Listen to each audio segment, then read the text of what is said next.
Humanity entered the coalition carrying weapons the galaxy had already forgotten. Not plasma rifles, not particle cannons, not antimatter launchers. A knife. A bow. The first time Sergeant Dara Asim placed the blade onto the coalition processing table, the entire room stopped moving. The alien quartermaster stared at the knife as if it violated physics itself. No power source? He asked carefully. No. No target acquisition system? No energy signature? Dara shook his head once. The room became quieter with every answer. The blade was simple, carbon steel, leather grip, sharpened enough times that its edge carried the wear of years. The kind of weapon every advanced species abandoned centuries ago. The kind humanity never did. Within minutes, supervisors arrived, then more supervisors. 6 alien officers stood around a table photographing a knife like archaeologists discovering evidence of a dead civilization. Then, Dara removed the bow. That was when fear entered the room for the first time, because the bow made even less sense. No battery, no frequency output, no electronic profile. A weapon impossible for coalition battlefield systems to track. The quartermaster checked regulations twice before speaking again. There is no classification for this. Then make one, Dara answered. The alien tried again. Why carry weapons requiring years of manual training when modern systems are superior? Dara picked the knife back up slowly. They work when yours don't. Nobody in the room understood the sentence immediately, but every single one of them felt its weight. The coalition had spent centuries perfecting war through technology. Every species followed the same path.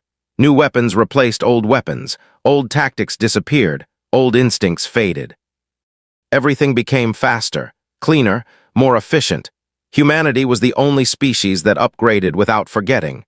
That difference remained invisible until the canyon. The patrol assignment looked routine. 8 personnel. Coalition reconnaissance through a dry rock corridor on an outer colony moon. Commander Brethel led the unit using an advanced tactical system capable of processing 11 battlefield variables simultaneously. His visor categorized threats before most soldiers even saw them. He trusted it completely. At first, the canyon appeared empty. No movement, no heat signatures, no electronic presence. Brethel's system returned a green field, safe. Dara stopped walking anyway. The entire unit halted behind him. Brethel glanced at his visor. No threat detected, he said. Dara kept staring ahead. The silence inside the canyon felt wrong, not empty, occupied. There is a kind of silence living creatures learn to fear long before language exists. Predators understand it. Prey understand it. Humans carried that understanding across thousands of years. Across forests, wars, ruins, cities, jungles, deserts, Dara listened. Not with scanners, not with software, with instincts older than civilization itself. Seconds passed. Alien soldiers shifted nervously. Brethel's system still showed nothing. Then Dara heard it. Stone moving beneath controlled weight. Almost silent. 45 degrees left ridge. 60 meters. He removed the bow in one smooth motion. No charging cycle, no targeting laser, no warning tone. Just movement practiced enough times to become unconscious. He drew the arrow. Released. The shot crossed the canyon without sound. A hidden enemy scout collapsed instantly. Only after the body hit the ground did coalition systems finally recognize the target. 1 second too late. Brethel stared at the ridge in disbelief. Your weapon made no sound.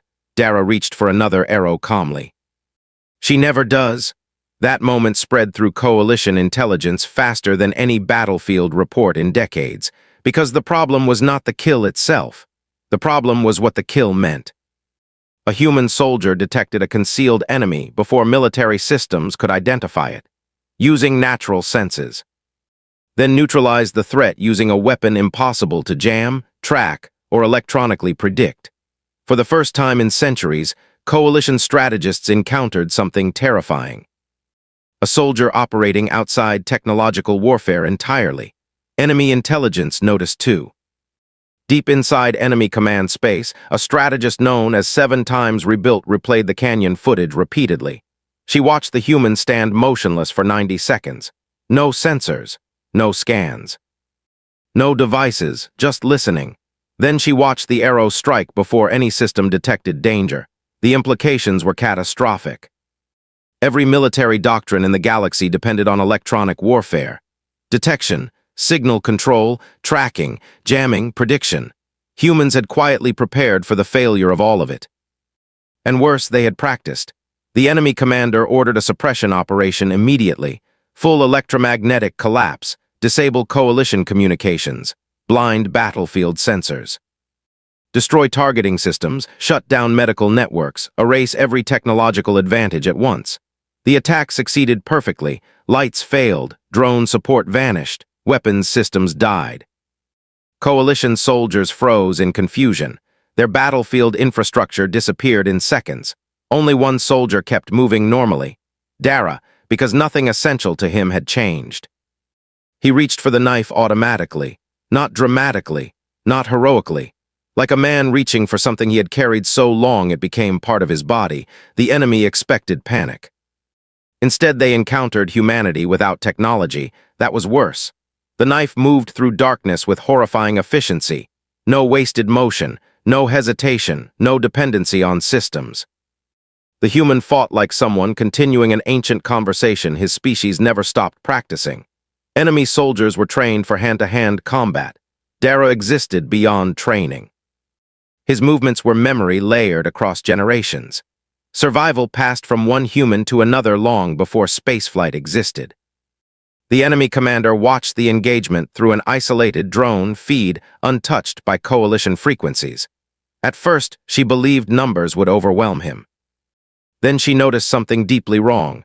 The human was not fighting harder after system collapse. He was fighting comfortably, as if the battlefield finally made sense again. That realization frightened her more than the casualties. She ordered retreat, not because she was losing, because she suddenly understood humanity had experienced this scenario before, many times. Civilizations throughout the galaxy evolved upward through technology. Humans evolved upward while dragging history behind them like a blade they refused to drop. Coalition analysts began investigating human doctrine in secret. What they discovered unsettled everyone. Humans never viewed old weapons as obsolete, only unfinished. Every historical tool remained active somewhere inside human military structure. Bows, knives, projectile firearms, mechanical navigation, paper maps, manual medicine, non-electronic communication. Humanity trained continuously for technological collapse because humans fundamentally distrusted permanence. They remembered losing power before. They remembered starvation, collapse, war, darkness. And they remembered surviving anyway. Other species upgraded and forgot. Humans upgraded and remembered. That difference changed how the galaxy viewed them forever. Weeks later, the Coalition organized a formal commendation ceremony for the Canyon engagement. Lights filled Bay 7.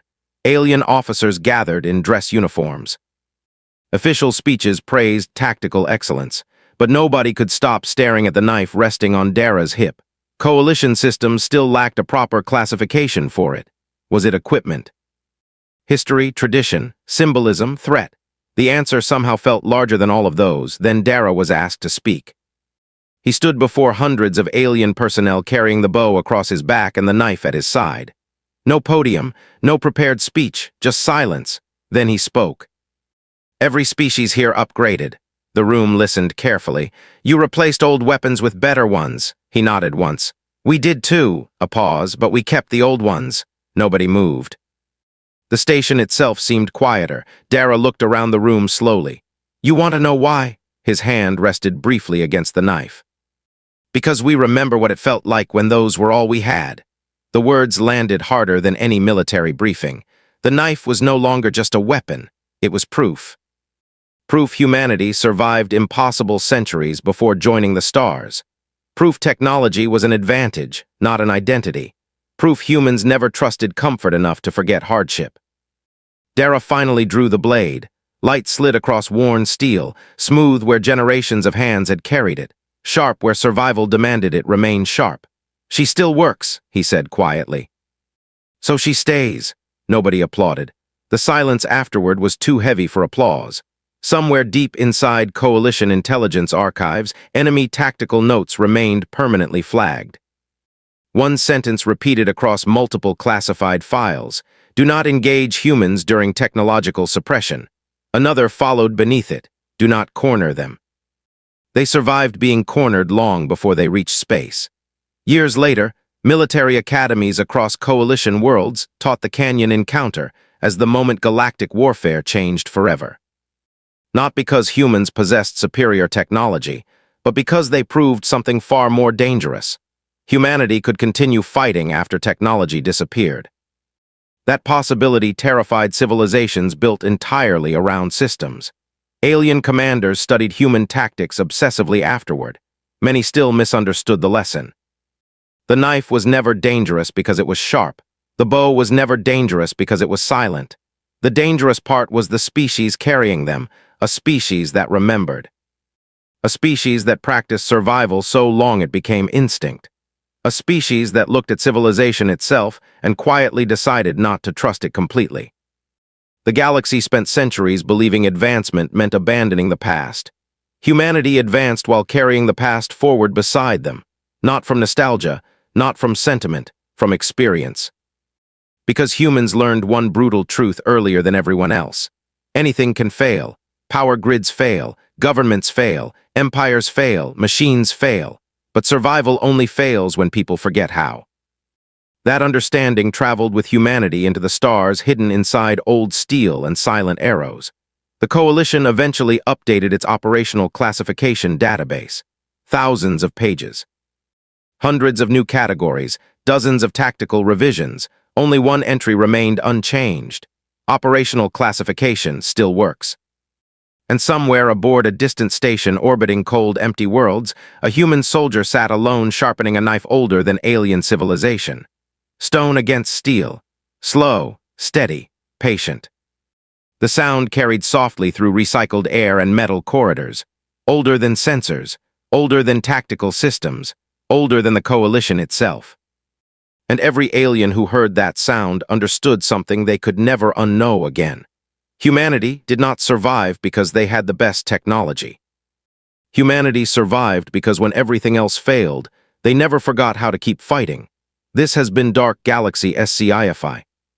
Subscribe for more cinematic HFY stories where humanity becomes the thing the galaxy fears most. Because in the dark between stars, the oldest weapons are sometimes the last ones still standing.